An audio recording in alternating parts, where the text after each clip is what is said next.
Hey everyone, welcome back to eLearning. Today we're diving into the fascinating world of cybersecurity, the digital guardian of our interconnected lives. So, what exactly is cybersecurity? Think of it as the superhero protecting your online world from villains like hackers, malware, and data breaches. First up, hackers. These digital troublemakers are always on the prowl, trying to gain unauthorized access to your sensitive information. Cybersecurity employs various defenses like firewalls and encryption to keep them at bay.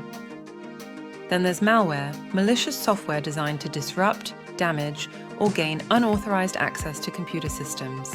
Cybersecurity uses powerful antivirus programs to detect and eliminate these threats. Data breaches are like a digital heist, where sensitive information is stolen.